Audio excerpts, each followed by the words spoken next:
தவத்திலே பல பல கேட்டகரி இருக்கு, பல வடிவங்கள். சில பேர் தவம் பண்ணி துன்பம் அடையணும்னு அவங்க வாழ்க்கையில இருக்கும். அதை சரி செய்யறதுக்கும் எவனோ ஒரு குரு வருவான், இல்லை இறைவனால வழிகாட்டப்படும். இப்படிதான் ஒரு செயல் வடிவம் இருக்கு. அதனால அந்த துன்பத்தை சரி செய்யறதுக்கு யாரோ ஒருத்தர் ரெகுலர் மனிதர்கள் செஞ்சு விடுவாங்கலாம் நம்ம கருத முடியாது. அதையும் கொஞ்சம் கண்டறிந்து செயல்படுத்த வேண்டும். தவம் செய்கின்ற நிறைய பேர் ஒரு சரியான அனுபவத்தை பெற முடியாம இருக்கிறதுக்கும் ஒரு காரணம் இருக்கு. அந்த காரணத்தை சில பேர் அறிந்தவங்க என்ன பண்றாங்கன்னா, அந்த காலம் வர்ற வரைக்கும் அவங்கள பக்குவப்படுத்தி அவங்கள பாதுகாப்புல வச்சு கூட்டிட்டு போகணும்னு தான் நினைக்கிறாங்க. ஆனா அதை அறியாதவங்க நீங்க மேலும் மேலும் தவத்தை செஞ்சுக்கிட்டே இருங்க, பயிற்சியை செஞ்சுக்கிட்டே இருங்கன்னு தான் சொல்றாங்க. ஒரு இயல்பா ஒரு மனிதன் வருகிறார், அவர் துன்பத்தில் வருகிறார். தவம் பண்ணுகிற ஒருத்தர் வருகிறார், அவர் தவம் பண்ணி துன்பத்தில் வர்றாரு. இவர் வாழ்ந்து துன்பத்தில் வர்றாரு, அவர் தவம் பண்ணி துன்பத்தில் வர்றாரு. இந்த ரெண்டு வடிவத்தை எப்படி எடுத்து அணுகிறது? அவர் மனிதர்களால துன்பப்படணும்னு அவருக்கு இருக்கு. இவருக்கு தவம் பண்ணி துன்பத்தில், இவர் சில குருமார்களால துன்பப்படணும்னு இவருக்கு இருக்கு. இப்ப இந்த ரெண்டு வடிவம் என்னன்னா, துன்பத்துக்குள்ள இருந்து தான் இவங்க வாழ்க்கையை கடத்தப்படணும்னு இருக்கு. அப்ப அதை சரி செய்யறதுக்கான வாய்ப்பு சரணாகதியில இறைவனிடம் இருந்து ஒரு நல்ல செயலில் தொடர்ந்து இந்த செயலில் அறிந்தோ அறியாமல ஒரு தவறு இருந்தா கூட அதிலிருந்து ரெடி ஆகணும்னு ஒரு மனிதன் சரணாகதியிலேருந்து போராடி தான் மீண்டு வரும். புரியுதுங்களா? இதுதான் அதுக்கான ஒரு சொல்யூஷனை உருவாக்க முடியும். இல்லைன்னா சொல்யூஷன் உருவாக்க முடியாது.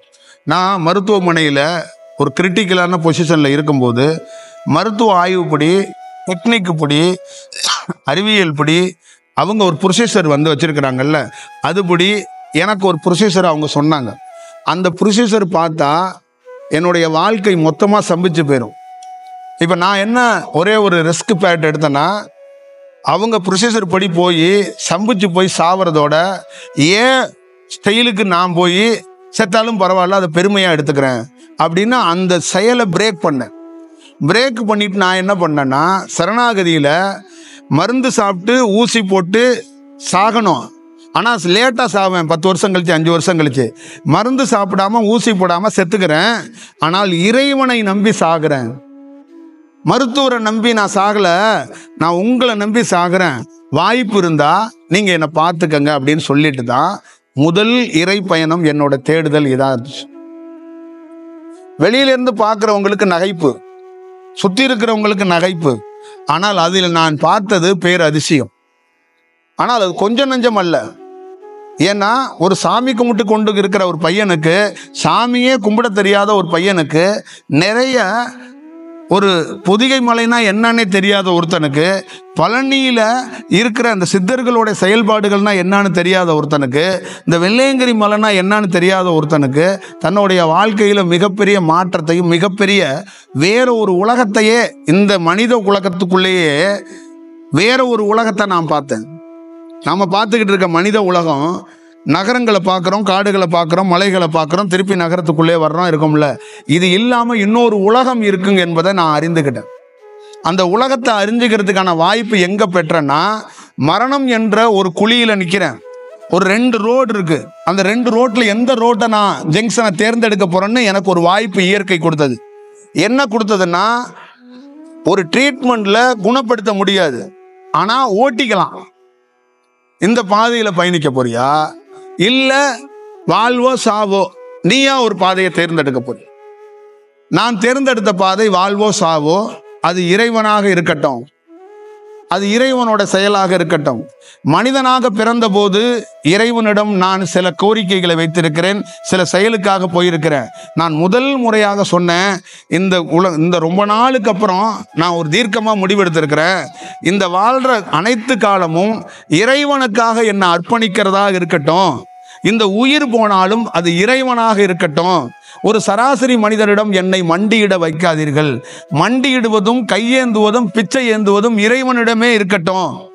அதனால இந்த பாதையை நான் தேர்ந்தெடுக்கிறேன்னு அந்த பாதையில் போகும்போது தான் நான் மனித குலமாக வாழ்ந்தபோது நான் பார்க்காத உலகத்தை, இன்னொரு உலகத்தை பார்க்கறதுக்கான ஒரு வாய்ப்பை பெற்றேன்.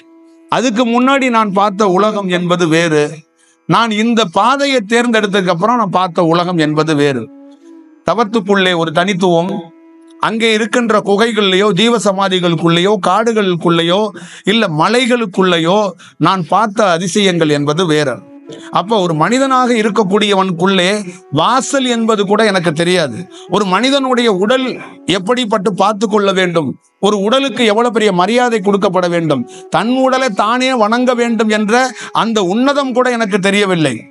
அங்கு நான் இன்னொரு இடத்தில் பார்த்தது என்ன என்று கேட்டால் வியந்து போவது, தன் உடலை தானே ஒருவன் வணங்குவதை நான் பார்த்தேன்.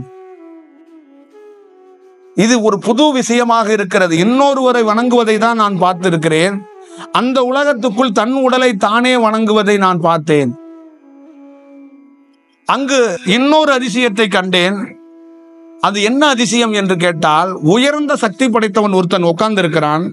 அவன் என்ன செய்கிறான் என்றால், சக்தியே இல்லாதவனிடம் சக்தியை கொடுத்து, என் போன்ற நீ சக்தி பெற்றுட்ட, நீ போய் வேலை செய்ய, நான் வரல, நான் இங்கே இருக்கிறேன், நீ போ அப்படின்னு எந்த ஈகோவும் இல்லாம, பாகுபாடு இல்லாம, எந்த காழ்ப்புணர்ச்சியும் இல்லாம ஒரு உயர்ந்த செயலை தன்னுடைய செயலை கையில கொடுத்து நீ போயிட்டு வா.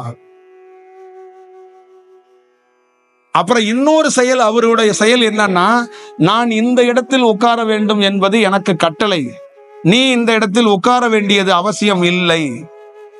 என்னிடம் இருந்து ஒரு பொருளை வாங்குவதற்காகத்தான் இந்த இடத்துக்கு வந்திருக்கிறாய், ஆனால் நீ இங்கு என்னோடு அமருவதற்காக நீ வரவில்லை, நீ செல். இந்த மாதிரி ஒரு செயலை நான் மனித சமூகத்துக்குள் பார்க்கவில்லை, மனித செயல் வடிவத்துக்குள் பார்க்கவில்லை. 5000 ரூபாய்க்கு மேல பணம் வாங்கினால் கையெழுத்து கேட்கிறார்கள். காலத்தால் யாராலும் அளிக்க முடியாத உயர்ந்த ஆற்றல் பெற்ற ஒரு சக்தியை எந்த கையொப்பமும் வாங்காமல், எந்த செயல் வடிவமும் இல்லாமல், உன்னுடைய ஐடி பொறுப்பை கேட்காமல், நீ எந்த ஊர் என்ன செயல் என்று எதுவும் கேட்காமல் ஒரு உயர்ந்த சக்தியை ஒருவன் கொடுக்கிறான். நான் பிரமித்து போனேன். நேரடியாக கண்டதை நான் சொல்கிறேன். அப்ப அங்கிருந்து ஒரு வாழ்க்கையை தேர்ந்தெடுத்து ஒரு பயணத்தில் போகும்போது இன்னொருவனை சந்திக்கின்ற வாய்ப்பு எனக்கு கிடைத்தது. அவர் எனக்கு என்ன சொல்லி கொடுத்தார் என்றால், துன்பம் என்றால் என்ன, இறைவனாலே துன்பம் வரும், இறைவனை அடைய போவதே ஒரு துன்பம் தான். அந்த துன்பத்தையும் எவன் ஒருவன் ரசிக்க கற்றுக்கொள்கிறானோ, எவன் ஒருவன் அந்த துன்பமும் ஒன்றுமில்லை, எனக்கு துன்பத்தோட இறைவன் தான் பெரிது என்று நினைக்க தொடங்குகிறானோ, அப்பொழுது அவனே இறைவனாக மாறி போகிறான். வெளியிலே காண்பவனுக்குத்தான் ஒரு சிவனடியாரை பார்க்கும்போது அவருடைய உடையையோ அவருடைய தோற்றத்தையோ அவருடைய நடையையோ அதை பார்க்கும்போது துன்பம் என்று தோணும். அவனிடம் போய் கேட்டால் நான் தான் இந்த உலகத்திலே பேரானந்தமாக இருக்கிறேன் என்று சொல்வான். அது போன்ற ஒரு செயல் வடிவத்தை இந்த மனித குலத்தில் துன்பத்துக்குள் இருக்கின்ற செயல் வடிவம் என்ன, அதை பாற்றுக்கொள்ள வேண்டும். அப்ப தவம் கற்றுக்கொள்வதோ இறைவனை தேடும் போது கூட அந்த தேடும்போது தேடுகிற செயலில் ஒருவனுக்கு துன்பம் வரலாம், தவம் கற்றுக்கொள்ளும் போதும் துன்பம் வரலாம். ஏனென்றால் அதோடைய செயல் வடிவத்துக்குள் அவன் இந்த மாதிரி ஒரு சூழலை சந்திக்கப்பட வேண்டும். அந்த சந்தித்து அங்கேயும் அவன் உணர்ந்து தன்னெழுச்சியாக ஒரு செயல் செய்து எந்த வடிவத்துக்குள்ளே இந்த தவறு இருந்தாலும் அதை சரி செய்வதற்கான வாய்ப்பை உருவாக்கி கொடு என்று மீண்டும் அவன் ஒரு தன்னெழுச்சியோட ஒரு வேலையை செய்யும் போது அங்கு அவன் மாறுவதற்கான வாய்ப்பு உருவாக்கி கொடுக்கப்படுகிறது. இதுதான் செயல் வடிவம். துன்பமாக இருக்கின்ற எல்லா மனிதர்களும் ஒரு ஆனந்தத்துக்குரிய ஒரு பெரியவரையோ யாரையோ ஒருவரை சந்திக்கிறார்கள், ஆனால் அவரை விட்டு விடுகிறார்கள். இதுதான் இங்க பிரச்சனை. அந்த பெரியவர் என்ன என்று சொல்கிறார் என்றால், மீண்டும் அந்த மகா பெரியவர் என்ன சொல்லுகிறார் என்றால், என்னை கண்டான், ஆனால் என்னிடம்தான் அவன் பெற வேண்டும் என்பதை மறந்துவிட்டு தகுதியே இல்லாதவனிடம், எதுவுமே இல்லாதவனிடம், மனித செயலில் செயல்படுபவனிடம், நாக்கிலே சக்கரப்பாவை தடவி கொண்டு பேசுபவனிடம் போய் நான் அதை அவனிடம் பெற்று விடுவேன் என்று போய்கொண்டிருக்கிறான். அப்ப அவனிடம் இருந்து அவன் துன்ப பெற்று மீண்டும் அழுது கதறி மண்டியிட்டு என்னிடம் ஒரு நாள் வருவான். தலையெழுத்து என்ன செய்வது அவனுக்கு அறியவில்லை, நான் அறிந்து விட்டேன். அவனுக்கு அவனாச்சும் நான் ஒரு 10 வருஷம் காத்துட்டு இந்த மரத்தடியிலே உட்கார்ந்துருக்கிறேன், அவன் துன்பப்பட்டுட்டு வரட்டும் அப்படின்னு அவர் உட்கார்ந்துருந்தார். அவன் போய் தியானம் எல்லாம் கத்துக்கிட்டு பல இடத்துல எல்லாம் செஞ்சு காட்சிகள் கிடைத்து விஷுவல் கிடைச்சு எல்லாம் கிடைச்சு சந்தோஷமா போய் திடீர்னு ஒரு நாள் நரம்பு மண்டலத்துல பிரச்சனை வந்துருச்சு. என்னன்னு போய் அந்த குருநாதர்கிட்ட கேட்டா, லட்சக்கணக்கான மாணவர்கள் இருக்காங்க, உனக்கும் ஏதோ ஒரு மாணவர்கள் மாதிரி ஆகும், பயிற்சியை செய்து கொண்டே இரு, பயிற்சியில் எதுவும் தவறு செஞ்சிட்டியா, பயிற்சி எப்படி இல்லை இப்படி செய்யணும் அப்படின்னு யார் சொல்றான்னா, குருநாதருக்கு குருநாதருடைய குருநாதருடைய குருநாதருடைய லட்சத்துல ஒரு ஸ்டூடெண்ட் சொல்லிட்டு இருக்கான். கடவுளை கண்டுவிடலாம், மனித குருநாதர்களை காண முடியாது. நான் தான் சொல்லுவேன், என்னிடம் அடிக்கடி கேட்டீங்கன்னா, மனிதர்களோடு வாழ்வது ரொம்ப கஷ்டம், கடவுளோட வாழ்வது எனக்கு ரொம்ப ஈஸி. ஏன்னா கடவுளிடம் வாழ்வதற்கு எனக்கு எந்த துன்பமுமே கிடையாது. ஒரு துண்டை விரித்து நாம் பாட்டில் தூங்கிடலாம். ஆனால் மனிதனோட வாழும்போது 1000 கேள்விகளை கேட்பார்கள். இந்த உடலையும் கை காலை வச்சு நல்லா தானே இருக்கேன், நீங்க ஏன் வேலைக்கு போகக்கூடாது அப்படின்னு கேட்டுருவாங்க. இப்ப கடவுளோட இருக்கும்போது என்னன்னா, வாழ்க்கையில இப்பயாவது உருப்படியான ஒரு காரியத்தை பண்ண துண்டை விரித்து படுத்திருக்கும் போது ஒரு அசிரீதியாக ஒரு செயல் வந்தது. முதல்ல வேலை செய்யறதெல்லாம் அப்புறம் விடு, முதல்ல நீ யாருன்னு முதல்ல தெரிஞ்சுக்கிட்டு அப்புறம் வேலையை செய்ய. கை கால் நல்லா இருக்குங்கிறதுக்காக விறகு வெட்டி பொழைச்சிக்கலான்னு கூட நினைக்காத. விறகு வெட்டதான் நான் வந்தனா என்பதை நீ தெரிந்து கொண்டு அருவாளை கையில் எடு. போய் டீ கடையில வேலை செஞ்சு கிளாஸ் பொழைச்சிக்கலாம்னா கிளாஸ் கழுவதான் நீ வந்தாயா? அதை தெரிஞ்சுக்கிட்டு ஒரு வேலையை செய். தெரியாம நீ ஒரு வேலையை செஞ்சிடாத. பரவாயில்ல, இப்பயாவது எதையாவது ஒன்று தெரிஞ்சுக்குவோம் அப்படின்னு நினைச்சிட்டு ஒரு துண்டை விரித்து படுத்தல, தெரிஞ்சுக்கிறதுக்கான வாய்ப்பை உனக்கு உருவாக்கி தர்றேன்னாரு.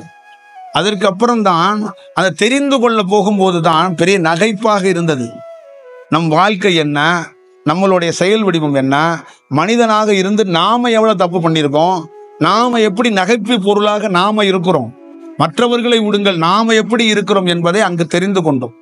அதற்கப்புறம் தான் அடுத்தடுத்த செயல்களில் அந்த நகைப்பு, அந்த உள்ள இருக்கிற செயல்களை நாமே உணர்ந்து உடலை எப்படி சரி செய்யணும், செயல் வடிவம்லாம் எப்படி இருக்கணும்னு உணர்த்திட்டாங்க. எனக்கு என்ன காட்டி கொடுத்தார்கள் என்றால், தவறு செய்தது எதிரில் இருப்பவர்களா நீயா என்பதை உணரு அப்படி என்பதை வெறும் உணரு கிடையாது, வெட்ட வெளிச்சமாக காட்டினார்கள்.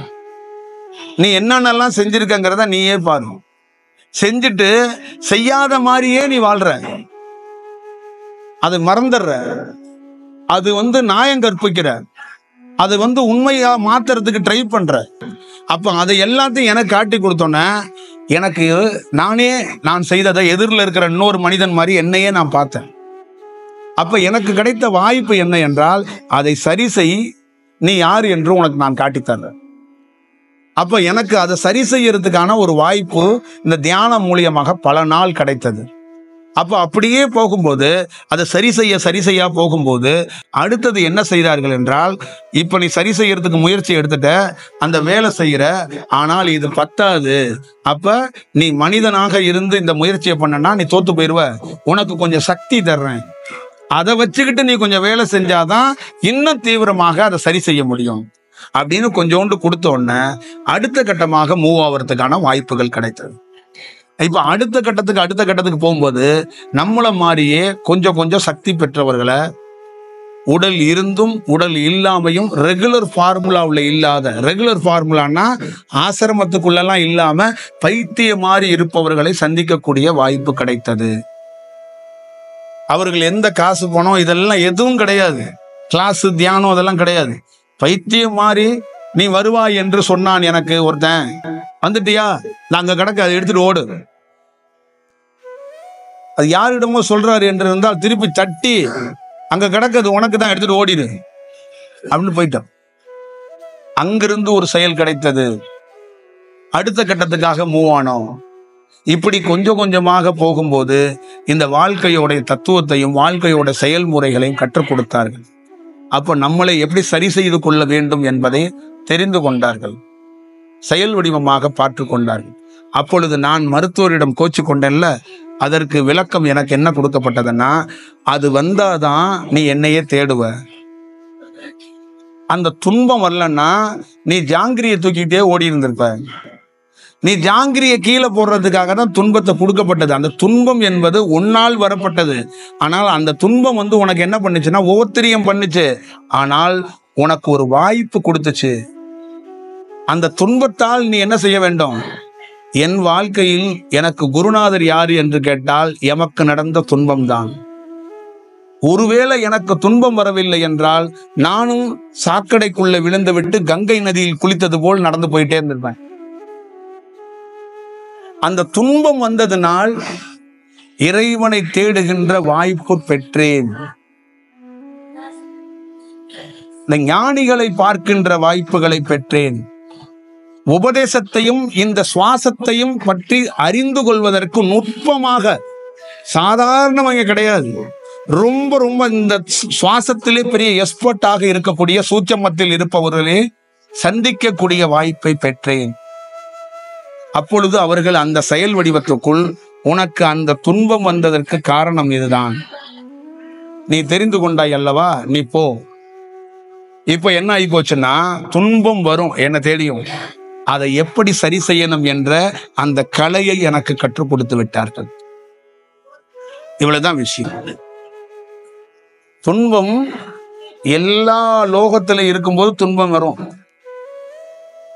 அதை எப்படி கையாளணுங்கிற அந்த கலை கையில் இருந்தால், முருகனுக்கு 6 முகம், பிரம்மனுக்கு 3 முகம், சிவனுக்கு 1 முகம். இது எல்லாமே அனுபவம். 6 சக்கரத்தை ஒன்று சேர்த்து இருப்பவன் முருகன். 3 செயலையும் உள்ளடக்கி இருப்பவன் பிரம்மன். இந்த 3 செயலையும் உள்ளடக்கி ஒரு செயலுக்குள்ளே வேலை செய்யும் போது படைப்பு தத்துவத்தை செய்ய முடியும் என்பது. இந்த உலகத்திலே எல்லா செயலையும் ஒன்றடக்கி உலகமாக ஒரே செயலாக பார்க்கக்கூடியவன் சிவன். அவன் தான் நெற்றி பொட்டில் இருப்பவன்.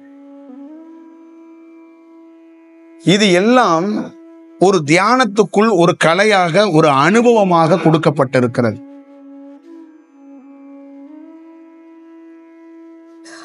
ஆறு சக்கரத்தையும் உள்ளடக்கி கொண்டாந்து கீழிருந்து ஒன்னாக படிப்படியாக வந்து நெத்தியில என்ன பண்றான்னா 6ஐயும் கனெக்ஷன் பண்ணி ஒரே இடத்துல குவிக்கிறான்.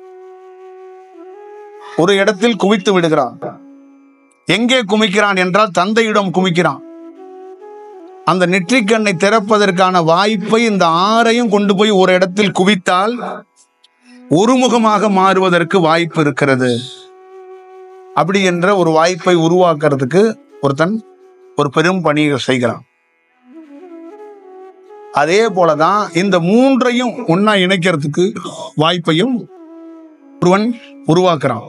அப்ப இந்த 3 இணைவதற்கு எவன் பெரிய உதவியாக இருக்கிறான்னா உள்நாக்கு. அவன்தான் இந்த 3ஐயும் இணைப்பதற்கு தலைவனாக செயல்படுகிறான்.